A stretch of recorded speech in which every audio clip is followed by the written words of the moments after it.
Selanjutnya, sesi akan kami serahkan secara penuh kepada Bapak dan Ibu. Kepada Ibu Angie Chai, saya persilakan.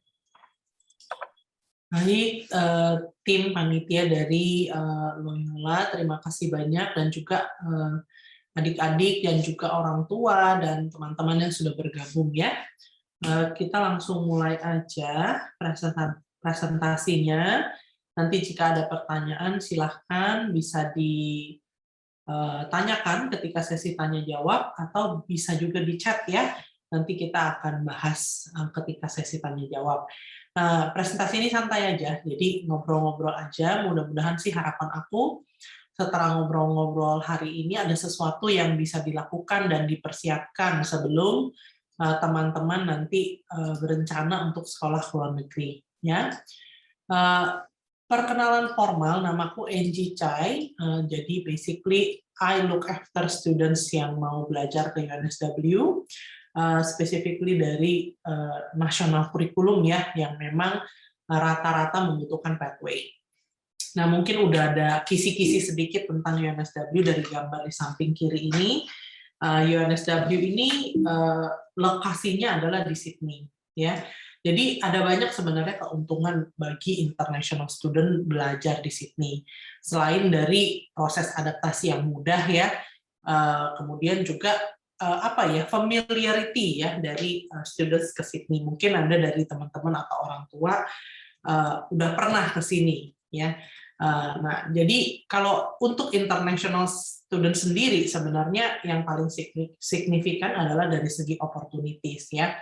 Karena Sydney merupakan financial hub dari Australia, maka banyak multinational company itu memang buka cabangnya di Sydney gitu. Nah, ini berarti apa? Berarti nanti ketika student-students kami mau mencari kerja, mau part-time kah, atau mau magang kah, atau mau full-time job, itu akan lebih mudah ya, karena link-nya sudah ada. Gitu. Jadi itu easy to reach, karena memang di lingkungan sekitar kampus pun banyak ya, tinggal ke city juga banyak. Dan kita memang fasilitasi sekali bagi student-student yang mau bekerja, either itu internship atau itu full-time job. Ya. Nah, ini kampus kita. Jadi kalau dilihat ini di sini Sydney CBD ya. Jadi ini ada bridge-nya. Kita sekitar 20 menit dari city center. Jadi yang di dot putih ini adalah semua kampus kita, namanya Kensington Campus. So suburb-nya itu 20 menit dari city center. Semua faculty ada di sini kecuali Art and Design. So Art and Design itu terpisah di Paddington karena memang dulunya adalah institusi sendiri namanya COFA. Sekarang sudah bagian dari UNSW Art and Design. Nah, itu memang fitting karena di Paddington itu memang daerahnya art galleries ya, daerahnya theaters gitu. Jadi disitulah lokasi Art and Design faculties kita. Nah, UNSW sendiri terdiri dari 6 faculty. Di bawah 6 faculty tersebut ada 45 schools. Di bawah 45 schools ada lebih dari 900 degree options ya yang bisa dipilih. Populasi kita 64.000 students, 24.000 diantaranya adalah international students, sekitar 900-an students dari 24.000 international students adalah Indonesian. Ya, jadi memang cohort student Indonesia-nya lumayan, tapi definitely student-student kami akan network dengan mahasiswa lain ya dari seluruh dunia dan tentunya domestic students juga yang masih menjadi majority. Nah, dari segi ranking, kita ranking 44 di dunia menurut QS World Ranking. Now, this is something that we are very proud because we are still considered a young university. Umur kita 72 tahun, tapi to be in the top 50 among the biggest and the oldest university it is some achievement ya. Kemudian juga dari employability, tadi sudah sempat aku mention sedikit, kita punya departemen namanya Career and Employment Services, yang memang tujuannya dan memang role-nya adalah meningkatkan employment rate dari mahasiswa-mahasiswa UNSW ya. 27th in the world, berarti 72% dari our graduates itu get a full-time job 6 months ya setelah mereka lulus. Itu something yang kita pertahankan dan kita mau enhance terus ya supaya rankingnya lebih tinggi lagi. Nah, Global Alliances ini penting, jadi mudah-mudahan jika ada teman-teman nanti yang ke UNSW dan mudah-mudahan COVID sudah tidak ada ya, nah ini sesuatu yang bisa dipergunakan untuk study exchange. Jadi dari Global Alliances ini bisa lihat bahwa partners kita juga top university. Jadi misalkan ada students kami yang mau study exchange ke negara lain, misalkan ke Jerman, ke Jepang, ke UK. Nah, itu juga university yang di top 50 in the world ya, atau yang terdaftar di Global Alliances ini. Nah, research excellence, nah mungkin adik-adik atau orang tua berpikir apa hubungannya ya research excellence, karena anak-anak S1 kan belum belajar penelitian gitu. Sebenarnya nggak ada dong fungsinya. Nah, sebenarnya fungsi yang paling berasa buat anak-anak bachelor adalah dari segi government funding ya. Karena UNSW adalah public university, kita memang difunding oleh government. Jadi semakin banyak research-nya, semakin banyak juga funding-nya. Nah, yang dapat dinikmati oleh international students dan bachelor students adalah funding untuk bikin fasilitas ya. Jadi fasilitas-fasilitas yang state of the art, yang modern ya. Contohnya anak engineering itu punya solar panel pabrik sendiri on campus. Kemudian anak architecture punya bengkelnya mereka sendiri, anak desain mereka punya fasilitas bengkelnya sendiri. Nah, itu di funded by government ya. Kemudian juga kita involve dengan long term research project seperti misalkan solar car ya, seperti misalkan bionic eye. Nah, itu juga student bachelor kami bisa ikut serta ya dalam research tersebut. Nah, untuk segi pathways, ini ada 2 pathways yang dapat kami tawarkan. Jadi bagi anak-anak yang lulus SMA kelas 3 itu bisa memilih untuk masuk diploma. Nah, diploma ini keuntungannya adalah setara dengan tahun pertama, jadi setelah diploma 1 tahun, itu masuknya ke tahun kedua. Jadi total duration tetap sama ya. Opsi kedua adalah transition program online, ini program jembatannya seperti bridging program selama 4 bulan, masuknya ke tahun pertama university. Ya. Nah, coba kita lihat lebih dekat tentang diploma. Nah, tadi saya sudah sempat bilang, diploma itu tidak menambah durasi dan tidak menambah biaya ya, malah mengurangi biaya lewat diploma memang disubsidi untuk international students, jadi biayanya lebih murah. Nah, kalau dari segi kelas itu lebih kecil ya, jadi sekitar 20-25 student aja untuk classes-nya. Kemudian dari teaching time itu lebih lama 20% ya, yang artinya selesai sekolah itu anggaplah ada les bahasa Inggris sama les pelajaran ekstra ya. Jadi bagi student-student internasional terbantu di situ. Nah, di diploma ini belum ada domestic students, jadi semua students-nya adalah international students. Makanya guru-gurunya juga paham bahwa this cohort is a non-native speaker ya. Jadi mereka bisa lebih slow dalam mengajarnya, bahasanya ngomongnya lebih pelan ya. Kemudian mereka juga lebih aware bahwa ini adalah grup anak-anak yang bukan dari native speaker gitu ya, jadi mereka butuh support lebih gitu. Kalau dari segi semua fasilitas dan pengajaran sama aja kayak tahun pertama. Mata kuliahnya juga sama seperti tahun pertama, hanya saja cara pengajarannya sedikit berbeda ya.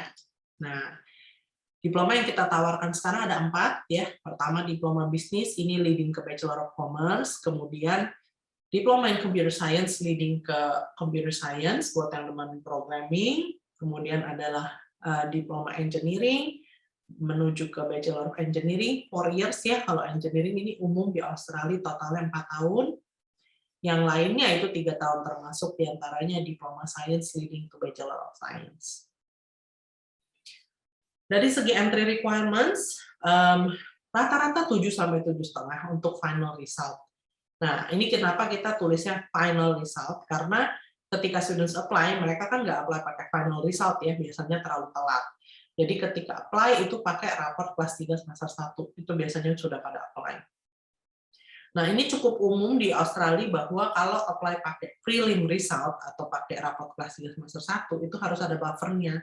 Jadi harus ditambah sedikit ya. Kenapa? Supaya kalau final result-nya turun sedikit, itu enggak di bawah dari entry requirement. Makanya ketentuan untuk dapat offer letter based on raport kelas 3 semester 1, student nilainya harus 7,5 sampai 8. Jadi diploma science harus 7,5, yang lain harus 8. Even more reason untuk students dapetin di atas 8 dan juga IELTS yang mencukupi karena kita ada beasiswa. Ya. Jadi bagi students yang nilainya 82 ke atas, itu kemungkinan besar akan mendapatkan beasiswa potongan sebesar 7.500 Aussie dollar ya dari tuition fee-nya. Nah, yang pathways kedua adalah transition program online. Nah, ini adalah program yang permanently online. Jadi sebelumnya memang ini sama seperti diploma ya, temporary online sampai border buka, kemudian students berangkat ke Aussie. Tapi mulai Maret tahun ini kita udah jadikan ini sebagai program yang permanen online. Itu memang sudah ada di rencana kita sebelum COVID ya sebenarnya. Nah, jadi ini program online 4 bulan di Indonesia, di negara masing-masing student-nya, kemudian masuk tahun pertama di UNSW atau di university yang lain yang tertera di sini seperti University of Auckland dan beberapa university di UK. Ya. Nah, karena ini program yang permanently online, kita harus mengatasi kendala kalau students yang temporary online kan harus ikut jam pelajarannya Sydney. Jadi harus bangunnya rada pagi, karena kita beda 3-4 jam. Nah, di transition program online ini, students nggak usah bangun pagi, ya karena lebih self-paced. Jadi students bisa bangun sesuai lah dengan jam bangunnya Indonesia, ya. Nggak ada time difference kalau untuk program ini. Nah, makanya ada platform baru, namanya transition program online.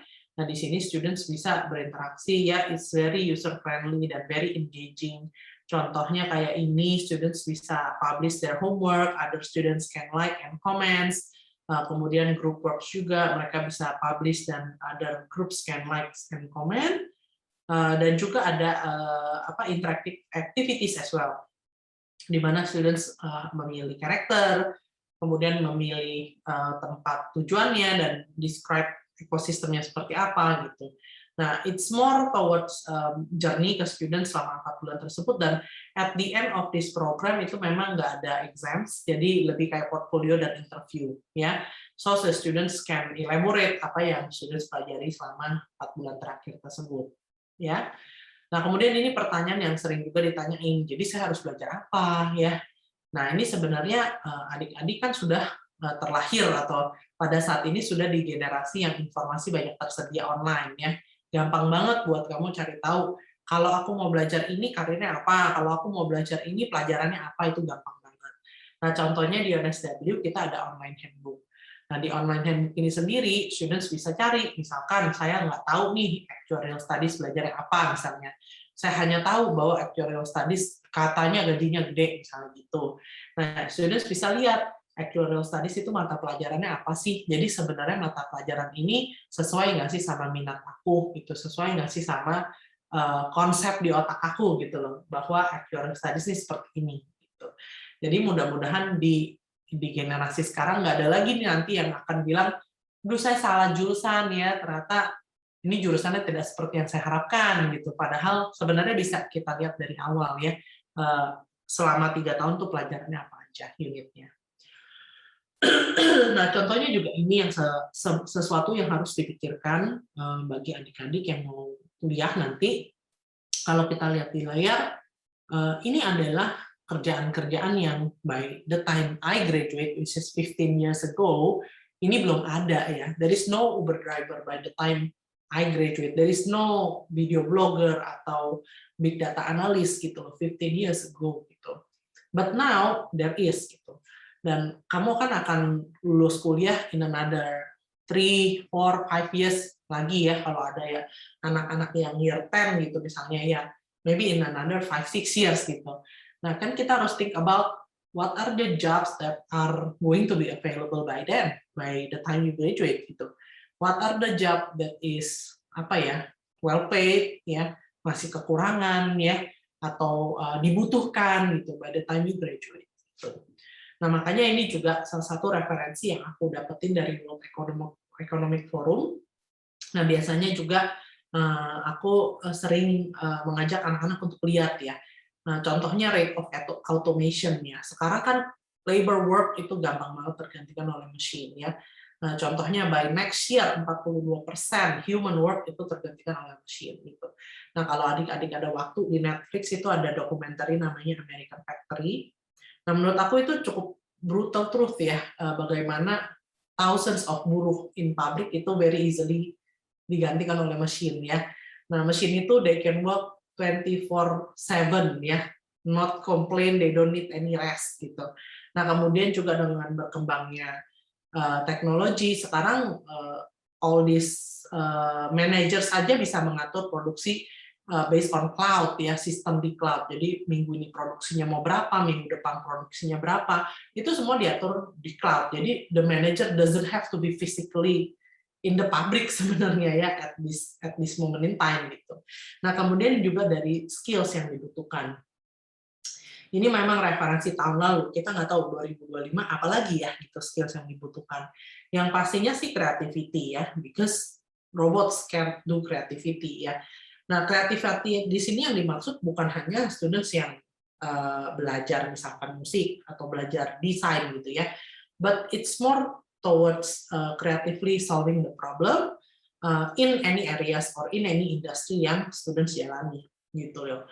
Jadi creative problem solver itu adalah skills yang dibutuhkan ya in any areas atau industri yang kamu akan jalani gitu. So not necessarily hanya people in the creative industry, maksudnya bukan itu di sini. Nah, kemudian adik-adik juga harus research ya karirnya seperti apa gitu. Nah, contoh yang lain yang aku coba cari adalah data science and decisions. Nah, mungkin sekitar 5 tahun lalu lah aku pertama kali dengar data science and decision ini mulai booming ya, mulai banyak demand-nya dari anak-anak dan juga siswa-siswa karena memang ada permintaan dari employer-nya gitu. Nah, pertama kali aku dengar data science and decision, aku berpikirnya pasti oh ini employ pasti dari IT company lah gitu ya. Ini pokoknya something's got to do with data science gitu. Tapi the more I research, the more I found out that the company who is hiring data scientist is actually very very broad gitu. Obviously IT corporates ya, tapi financial services they do as well gitu. Mereka harus analyze misalkan sahamnya ya, mereka harus analyze clients-nya. Consulting firms misalnya mereka butuh someone untuk analyze data surveinya misalnya. Retailers apalagi gitu ya, mereka harus analyze CRM-nya gitu untuk dapetin more information supaya misalkan untuk upselling, untuk bikin promotions dan sebagainya. So it's actually a lot more industries that I thought gitu ya. Nah, initially seperti itu gitu loh. Nah, harapan aku supaya adik-adik juga bisa meriset seperti ini, jadi kalian juga bisa cari tahu kalau saya belajar ini kira-kira nanti saya kerjanya apa gitu ya. Nah, nanti industrinya apa gitu kan itu bisa beragam, nggak cuman dari IT doang misalnya gitu. Nah, kemudian juga contohnya dua majors yang sering di anak-anak galau nih, misalnya computer science sama business information system gitu. Mungkin adik-adik ada yang saya demen komputer, saya demen kutak-kutik komputer, tapi saya nggak demen programming, saya cuma demen mainin datanya gitu ya. Nah, itu lebih cocok ke business information system, karena business information system itu adalah menggunakan software yang sudah ada ya. Sedangkan computer science itu adalah the people who create the program gitu. So business information system nggak mengandung banyak programming, but they are using available programs dan mereka ngerti-ngerti sedikit supaya kalau ada bug mereka bisa kasih tahu si computer scientist colleagues ya untuk benerin bugnya gitu. So these are the two things that maybe students agak bingung gitu ya. Tapi kalau dibaca-baca you will understand that it's actually quite different between computer science specialist and business information system. Ya, jadi itu dia. Jadi menurut aku there is a lot more there is a lot more jurusan that are available now.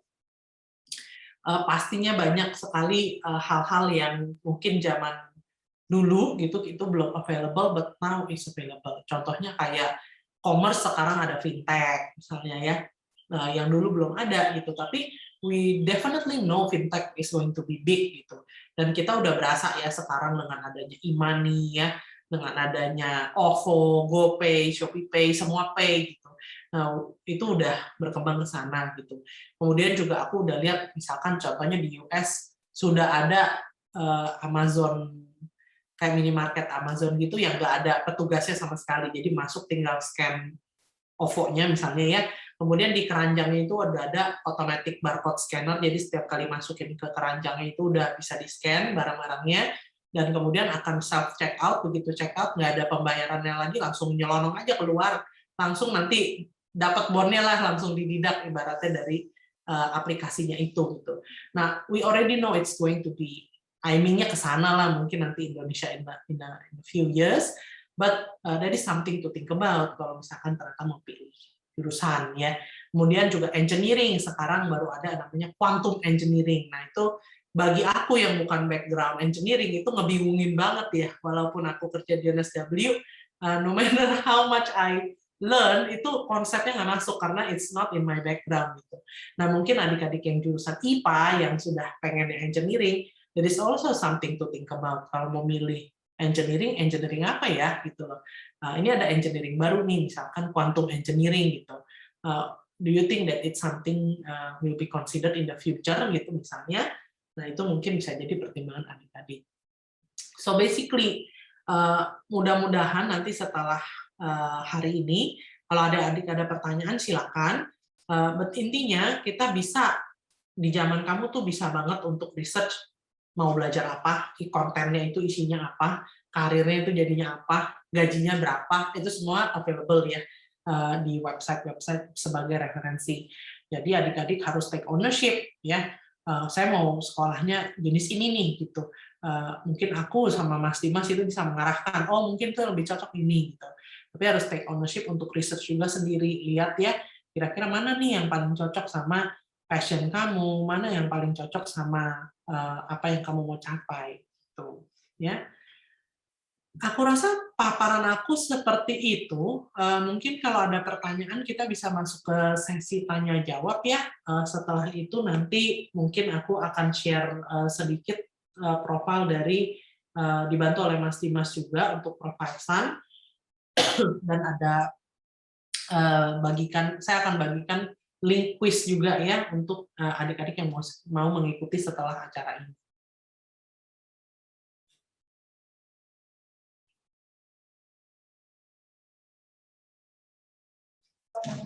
Baik, terima kasih Bu atas pemaparan materi yang sudah diberikan.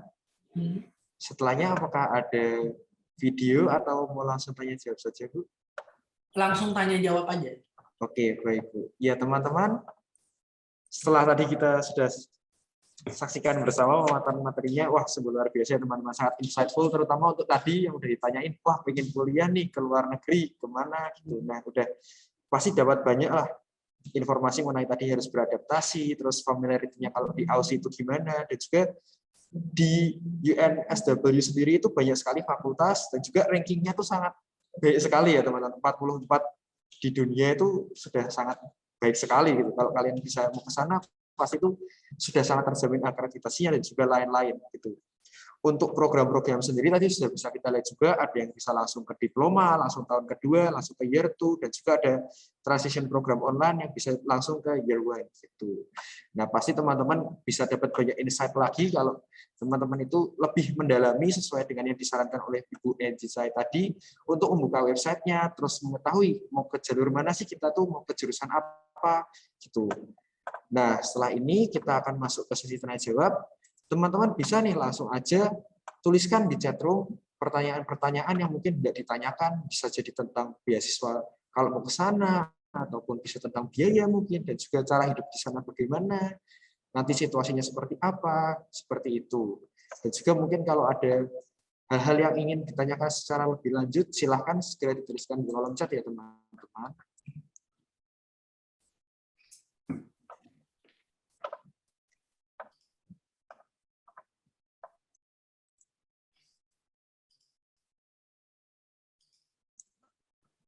Ya, Bu, ini sudah mulai ada beberapa pertanyaan. Yang pertama itu, apakah jika beasiswa itu akan fully funded? Jadi di UNSW itu kita beasiswanya partial scholarship ya. Jadi untuk anak-anak diploma itu 7.500, tapi buat anak-anak misalkan yang transition program, kemudian mau masuk ke tahun pertama university, kita ada beasiswa namanya Scientia Scholarship. Saya bukain sebentar. Scientia Scholarship ini full tuition fee waiver. Jadi di UNSW itu nggak ada yang istilahnya fully funded. Kalau fully funded kan konsepnya berarti termasuk biaya hidup ya. Dan itu kalau university setahu aku nggak ada yang cover sampai biaya hidup. Paling besar yang kita bisa offer adalah full tuition fee waiver. yang artinya bebas biaya uang sekolah sampai lulus. Nah, itu namanya Scientia Scholarship. Kemudian yang offer kedua adalah 20.000 per tahun selama masa sekolah ya, minimum duration of the program. Jadi misalkan kalau ngambil bachelor ya bachelor commerce ya 3 tahun, kalau ngambilnya bachelor of engineering ya 4 tahun gitu ya. Nah, ini masing-masing student bisa apply ya untuk apply beasiswa ini kalau setelah transition masuk ke tahun pertama. Nah, academic eligibility kriterianya pastinya harus dapat unconditional offer, kemudian dilihat dari nilainya which is modal utama, kemudian dilihat dari experience ya. Any extracurricular, any leadership experience, organizational experience yang pernah dilakukan, itu dimasukkan, disiapkan dulu dalam bentuk CV, kemudian juga commitment to study ya. Jadi kiranya mau belajar jurusan apa, sudah research properly belum, itu jurusannya apa, nanti kalau lulus visi-misinya apa gitu. Nah, kalau saya saran sih itu disiapkan dulu CV sama personal statement-nya. Nanti ketika apply itu student harus mengisi pertanyaan-pertanyaan tersebut di kolom ya, di kolom-kolom application online untuk scholarship tersebut. Jadi baiknya disiapkan dulu CV sama personal statement. Nah, ini ada tanggal buka tutupnya. Jadi ini aku ngambilnya yang lama ya, karena yang baru itu baru setiap term akan buka. Jadi misalkan untuk 2022 itu akan buka, kemudian juga nanti Juni 2022 akan buka. Tapi basically seperti ini sama kriterianya. Baik, terima kasih Bu atas jawabannya. Nah, jadi seperti itu ya teman-teman. Pasti ada juga waktu nanti bukanya kapan dan juga persiapan-persiapan nih yang harus disiapin sama teman-teman sebelum itu. Nah, mungkin karena kita udah dapat kesempatan lebih tahu nih, dapat insight lebih banyak, bisa disiapin nih dari sekarang. Kira-kira nanti butuhnya apa aja sih gitu, supaya nanti kita nggak kaget nih kalau kita mau mendapatkan beasiswa. Gitu. Untuk pertanyaan selanjutnya Bu, kalau semisal tertarik untuk berkuliah di UNSW, kisaran basic living cost-nya bagaimana ya? Oke, kalau living cost itu di Aussie sekitar 24.000 sampai 25.000 per year. Berarti artinya setiap bulannya sekitar 2.000 ya untuk anak-anak yang over 18 ya, di atas 18 tahun. Nah, kenapa 18 tahun itu jadi penting? Karena memang itu ketentuan dari pemerintah Australia. Kalau misalkan students mau belajar di Australia itu kalau di bawah 18 tahun harus tinggal dengan guardian ya. Tinggal dengan guardian berarti harus ada ekstra biaya, kalau enggak tinggal di akomodasi kampus yang khusus under 18 itu juga ada ekstra fee, biasanya lebih mahal karena ada wardennya ya. Nah, anak-anak under 18 biasanya itu ada jam pulangnya, ada curfew-nya, kemudian tiap 2 minggu sekali ada interview-nya ya dengan konselornya ya. Nah, jadi masih ada guardian lah di sana gitu. Nah, kalau student sudah over 18 itu dianggap sudah adult. Jadi bisa mereka bisa tinggal di luar kampus juga ya. Nah, untuk tempat tinggal kita ada beberapa pilihan. Ini layar aku kelihatan kan ya yang accommodation ya. Terlihat Bu. Oke. Jadi ada colleges which is sama seperti bahasa kita asrama ya, dorm, ada juga apartemen. Kalau colleges itu mereka banyak social activities-nya. Jadi buat teman-teman yang mau cari teman ya, mau ada social activities itu cocok. Nah, kalau apartemen itu biasanya seperti apartemen kita di Indonesia aja. Memang ada yang sendiri, ada yang berdua, bertiga ya. Tapi itu artinya satu apartemen berdua atau bertiga. We don't have shared rooms on campus, semua kamar tidur adalah sendiri-sendiri. Tapi students bakalan share flat atau share dorms dengan anak-anak lain untuk living facilities-nya kayak kitchen ya, ada beberapa shared bathroom juga gitu. Nah, jadi students nanti bisa lihat-lihat di sini akomodasinya seperti apa. Ini contohnya Unilodge yang buat under 18 ya. Anak-anak yang di bawah 18 tahun bisa tinggal di Unilodge, dan juga room types and fees-nya nanti bisa dilihat per week-nya seperti apa ya. Kemudian juga bisa dicoba-coba yang lain juga ya, kalau misalkan mau coba colleges-nya seperti apa ya. Nah, nanti students bisa lihat di sini. Tapi rata-ratanya is about 2.000 or 2.500 per month ya, tergantung dari lifestyle-nya seperti apa juga ya. Kadang-kadang kalau living cost bisa jadi infinite juga, tergantung lifestyle seperti apa. Tapi kalau untuk jajan-jajan biasa 2.000-2.500 itu cukup. Oke, baik, terima kasih Bu atas jawabannya. Ya, seperti itu ya teman-teman. Untuk living cost sendiri itu walaupun tergantung, tapi rata-ratanya tadi ada di kisaran 2.500 atau 1.400 seperti itulah per month gitu. Nah, untuk teman-teman sendiri kan juga kalau kita nanti lulus kuliah tuh masih lulus SMA maksudnya, masih kisaran umur 17-18 tahun gitu. Nah, berarti kalau tinggal di Australia itu juga harus ada guardian gitu, dan juga kalau mau kita pakai dormitory campus juga harus ada akomodasi tersendiri seperti itu. Nah, untuk pertanyaan selanjutnya, untuk fasilitas dormitory sendiri itu apakah disediakan oleh kampus dan juga ketentuannya apa saja untuk dormitory tersebut? Jadi dormitory tadi itu ada di kampus ya, semua yang tadi di website accommodations.unsw.edu.au. Ini dormitory, ini semuanya di kampus, di dalam kampus yang ini semuanya. Ketentuannya student harus apply ya. Setiap dorm ya mereka punya fees-nya sendiri. Jadi bisa dilihat kalau ini berarti room type-nya single ya, catered, dapat makan, bathroom-nya shared, cleaning-nya termasuk, kontraknya berapa lama, weekly rate-nya berapa, 279 per week gitu misalnya ya. Kemudian mungkin mau coba compare misalkan dengan apartemen ya. Misalkan University Terrace misalnya, ini yang kebanyakan studio sama single rooms misalnya. Ini bisa dilihat room types and fees-nya sekitar 300 sampai 500 tergantung jenis kamarnya mau yang seperti apa.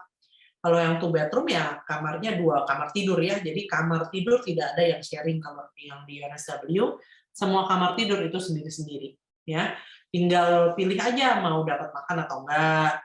Terus kamar mandi mau punya sendiri-sendiri di dalam kamar atau don't mind sharing gitu ya.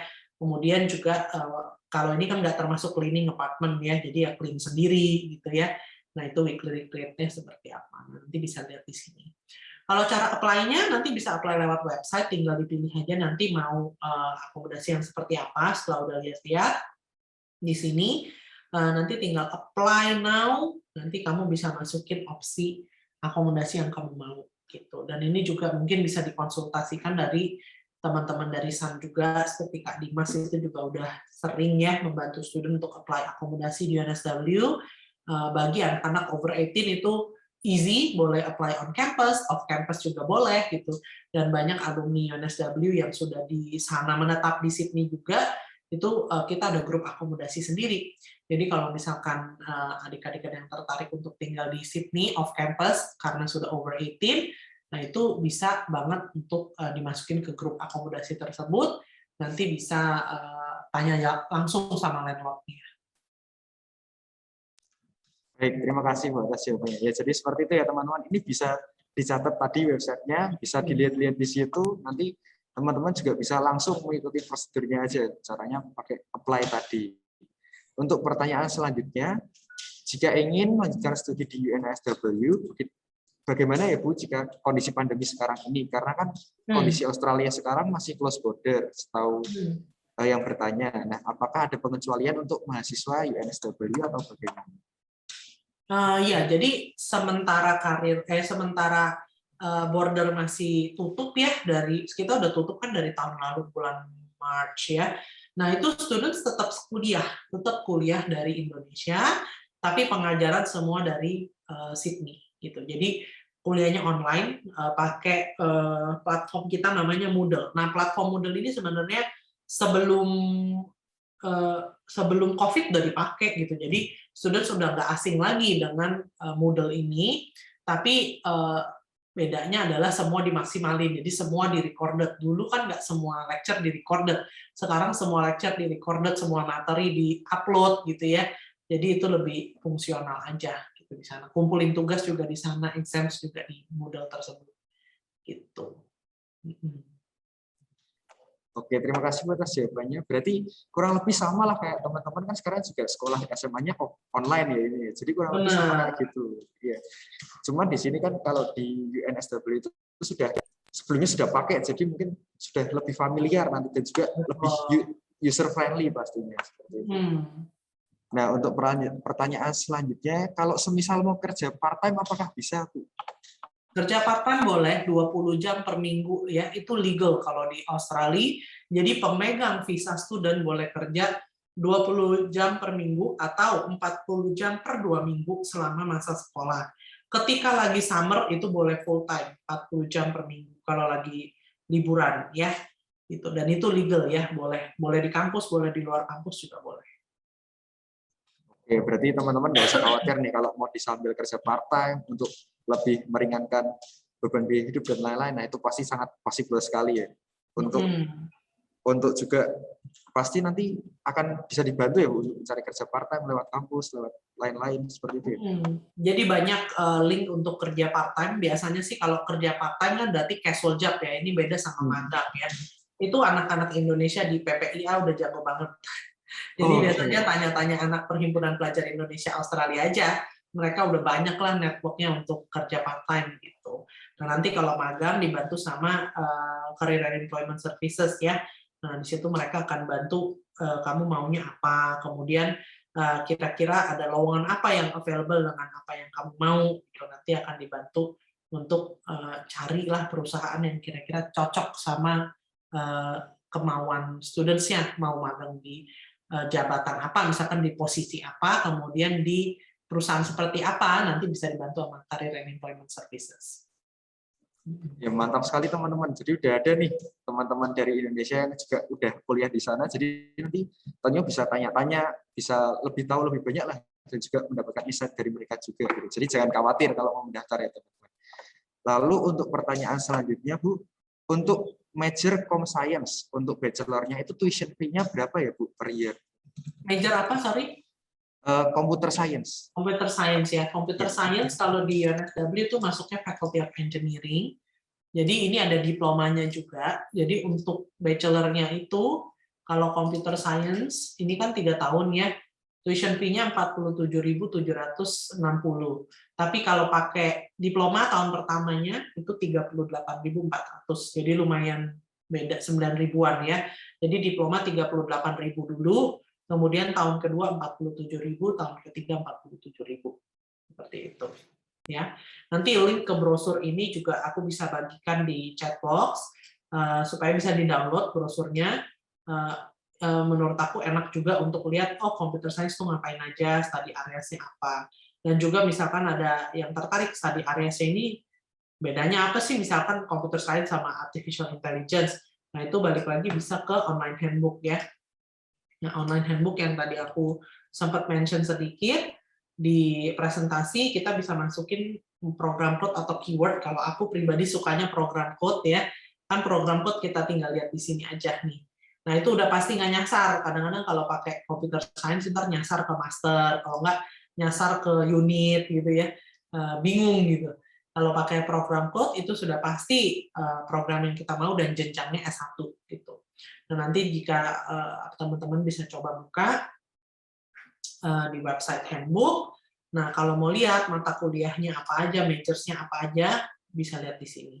Jadi ketika di breakdown, expand all, kan kelihatan majors-nya apa.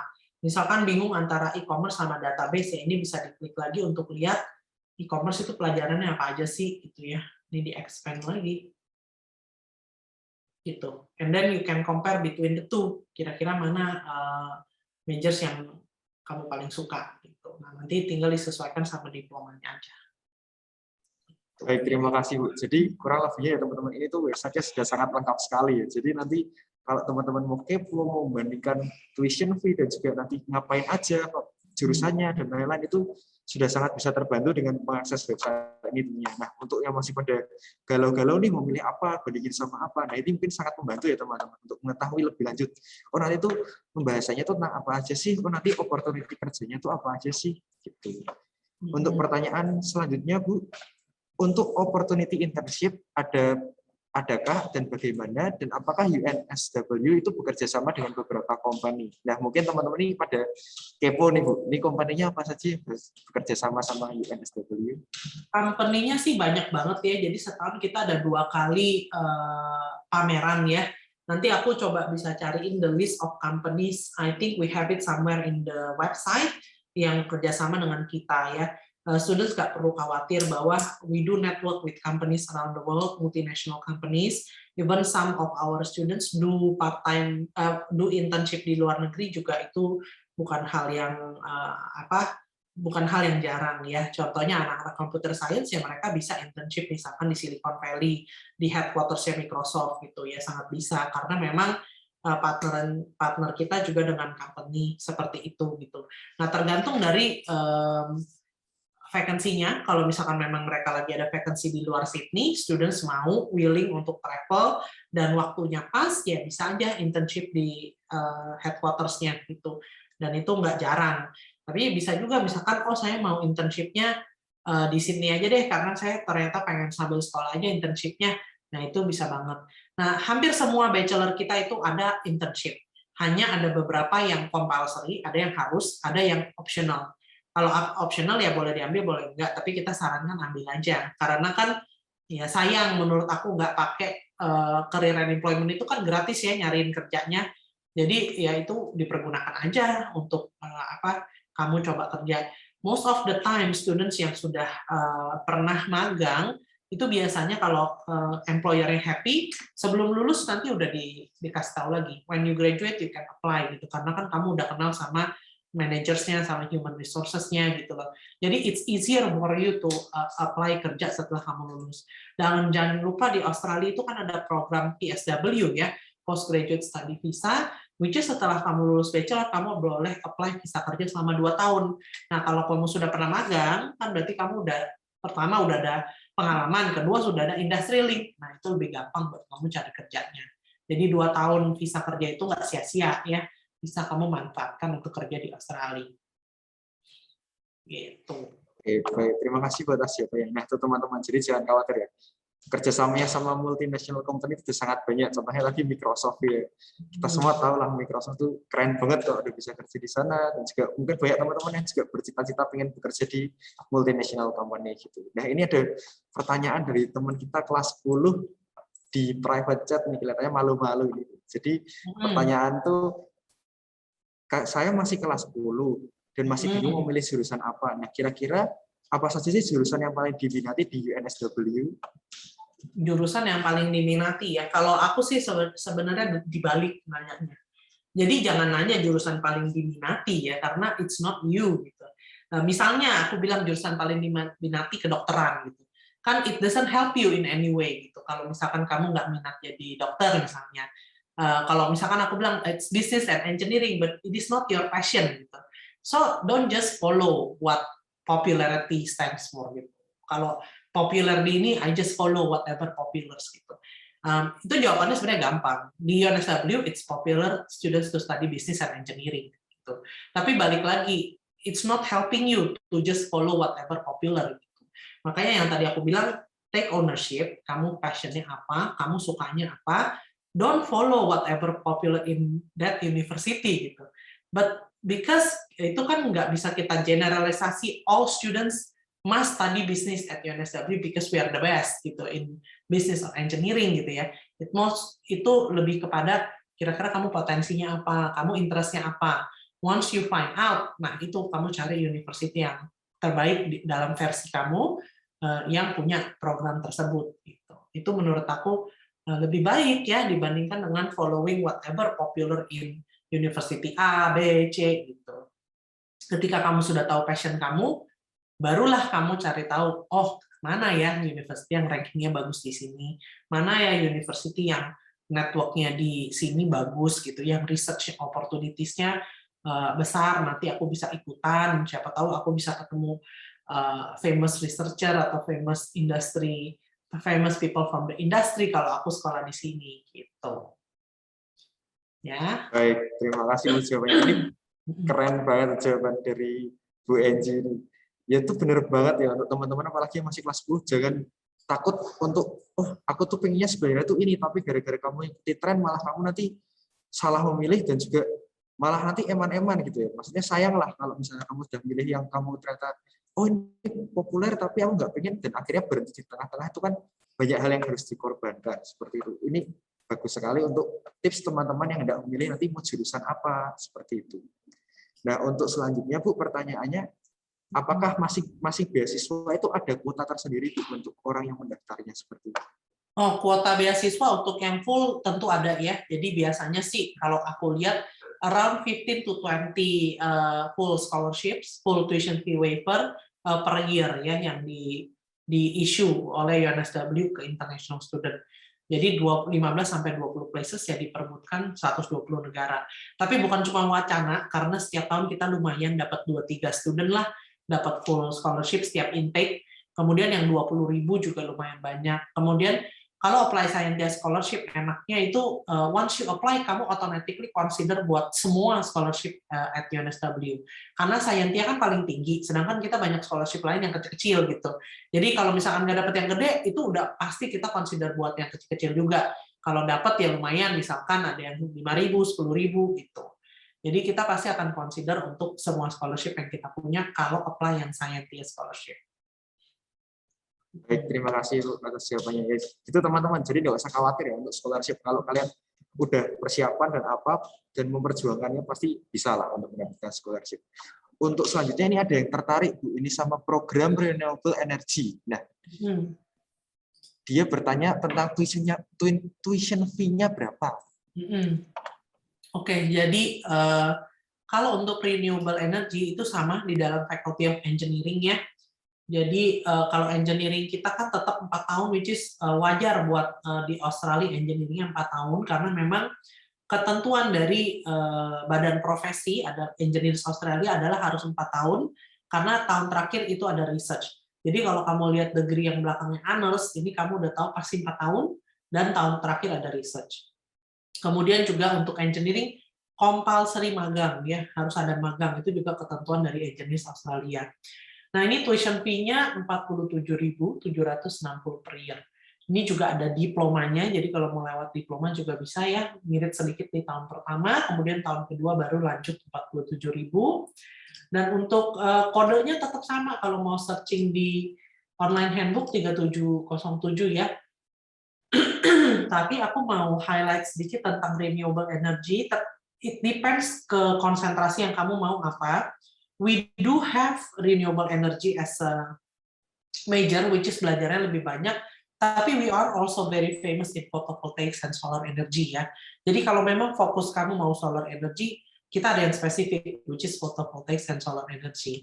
Tapi kalau kamu masih mau explore yang lain seperti geothermal, wind, water ya, we definitely have renewable energy gitu. Nah, ini something yang bagus juga buat Indonesia, karena potensi buat Indonesia sendiri masih banyak ya. Kalau geothermal itu kita baru pakai presentasi yang kita pakai untuk geothermal renewable energy itu masih sangat sedikit dibandingkan negara lain.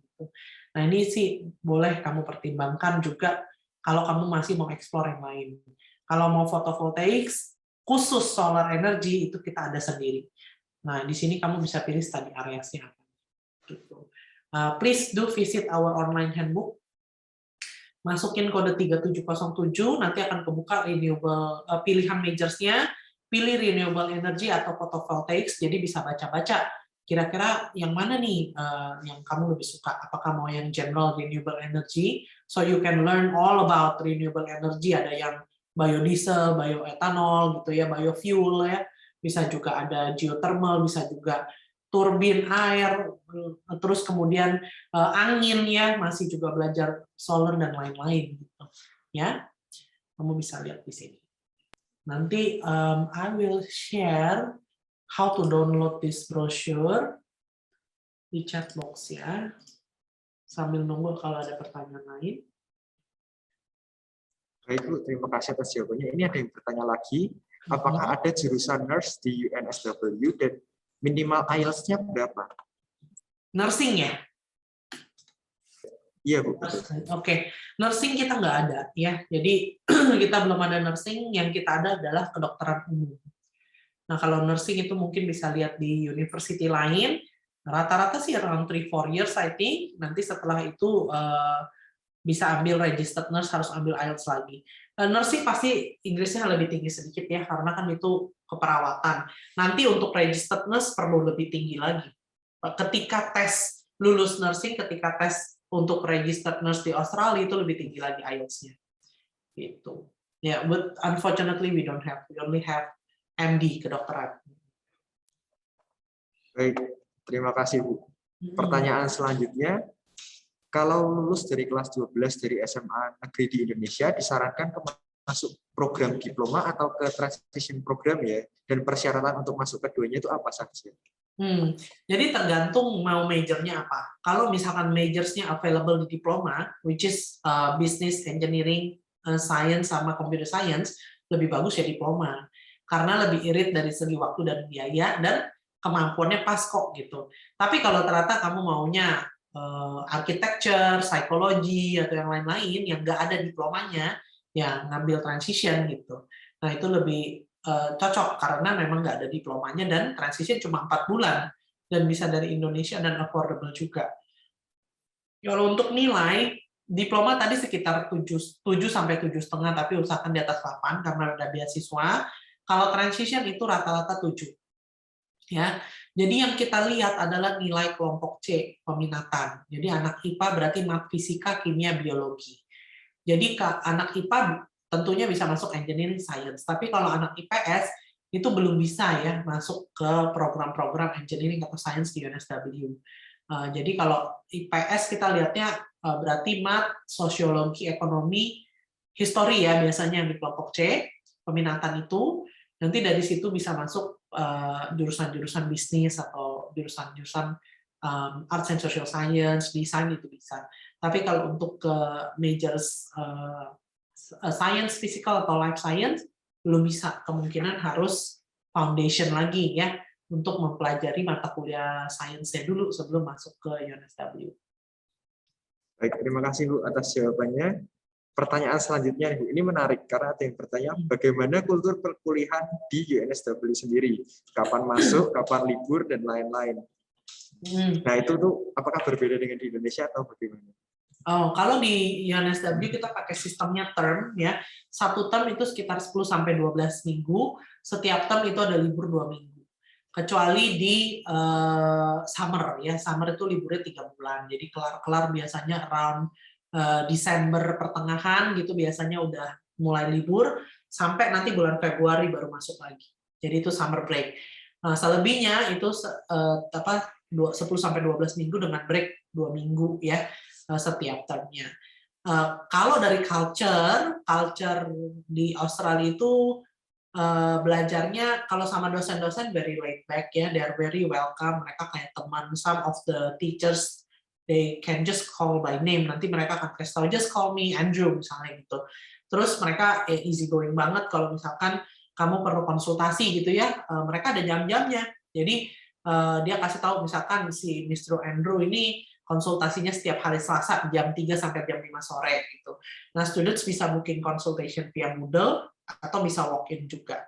Tergantung dosennya. Kalau dia misalkan kalau dosen yang sibuk ya kan ada dosen yang ngajarin anak PhD juga, dia maunya booking appointment. Tapi kalau dia nggak banyak student PhD, biasanya bisa walk-in. Jadi ya cuma datang ke ruangan dia aja, langsung ngobrol-ngobrol gitu. Very easy going. Nah, kemudian yang kedua yang berbeda, biasanya adik-adik butuh adaptasi adalah time management ya. Kalau di Australia itu sekolahnya hanya 20 jam per minggu atau setiap hari 4 jam. Dan waktunya itu belum tentu teratur. Jadi kalau di diploma sama foundation kita paham bahwa anak-anak yang non-native ini butuh keteraturan dulu. Jadi di diploma itu sudah pasti Monday to Friday setiap hari 5 jam, udah pasti. Nah, tapi ketika di Year 2 atau Direct Uni, it's very very flexible. Contohnya misalkan ada student yang ketika enrollment dia akan pilih saya nggak mau belajar hari Senin lah, hari Senin biasanya saya mau break dulu gitu. Saya belajarnya setiap Selasa, Rabu, Kamis sampai Jumat gitu. Hari Jumatnya saya mau satu kelas aja lah, saya mau padetin di Selasa, Rabu, Kamis ya bisa aja. Jadi basically student bisa pilih jam kelasnya sendiri ya di UNSW seperti itu. Rata-rata itu 20 jam per minggu. Nah, bisa jadi ada 1 hari kosong, 1 hari penuh, bisa juga seperti itu. Nah, jadi time management itu penting, karena belajarnya rasanya kok sedikit banget ya jamnya dibandingkan kita SMA, karena di SMA kita long hours gitu. Nah, tapi it's actually more towards independent study, jadi students harus invest the same amount of time untuk belajar sendiri juga. Jadi untuk baca-baca, untuk kerja kelompok, untuk bikin assignments ya. Nah, itu harus dipersiapkan waktu. Jadi, at the end of the day, students akan sadar bahwa 4 jam per hari itu is actually nggak pure 4 jam, karena kamu bikin PR-nya is another few hours ya. Atau self-reading-nya is another few hours gitu. So it's actually still a full time. Nah, kemudian juga yang ketiga yang harus diadaptasi adalah culture komunikasi lah gitu. Kalau di Australia, people tends to make acquaintances gitu. Jadi kalau di lecture class yang gede, kalau kamu duduk sama si A, ya biasanya kamu akan ngobrol-ngobrol sama si A gitu ya. Kemudian bisa jadi kamu nggak akan ketemu dia lagi in the next month or so gitu misalnya, karena it's such a big class ya kalau di lecture. You will only meet the same students di your tutor class gitu. Jadi you will learn to make acquaintances ya, belajar bahasa basi, belajar komunikasi. Kemudian mereka juga very outgoing in the notion of kita punya banyak clubs and societies on campus dan students bisa ikutin. Nah, itu di situ juga student bisa engage, belajar komunikasi gitu. Nah, itu sih yang aku dapetin, bahwa komunikasi itu bagi anak Indonesia ya, itu kan agak malu-malu. Jadi kalau misalnya di kelas siapa yang mau tanya, ya tunggu-tungguan gitu ya. Kecuali udah panas nih kelasnya, udah saling kenal, baru berisik gitu ya. Tapi kalau di sana enggak, people will just ask questions and the teacher is actually appreciate ya students who ask questions gitu. Students who actually participate lah istilahnya, itu nanti akan terbentuk sendiri. Jadi lama-lama nanti juga terbiasa, oh memang seperti ini ya, culture-nya memang lebih open untuk speak up, lebih di-demand untuk banyak presentasi, banyak public speaking gitu ya. Nanti lama-lama terbiasa. Nah, sebelum kita sampai ke penghujung acara, apakah ada closing statement dari Bu Enci atau juga Pak Dimas? Silahkan. Ya mungkin pesan aku itu ya, bagi adik-adik, mumpung masih ada waktu, research lah kira-kira mau jurusan apa, mau di university apa ya, compare kiranya mana yang paling perfect nih buat pilihan studi kamu gitu. Karena yang akan menjalani studinya kamu setelah nanti kuliah 3-4 tahun gitu. Jadi make sure kamu udah happy, kamu udah fully research mau belajar apa, supaya nanti happy ya pas jalanin programnya gitu. Nah, I understand mungkin informasi banyak banget, saking banyaknya bingung mau mulai di mana. Nah, itulah tugas aku sama Mas Dimas. Jadi, kalau untuk UNSW atau university lain yang diwakili oleh SAN, nah itu tugas kita ya untuk membantu mengarahkan, men-shortlist-kan lah kira-kira apa sih yang harus dilihat arahnya seperti apa. Nah, tapi dari situ nanti teman-teman bisa melanjutkan research-nya sesuai dengan mungkin advice dari aku sama Mas Dimas.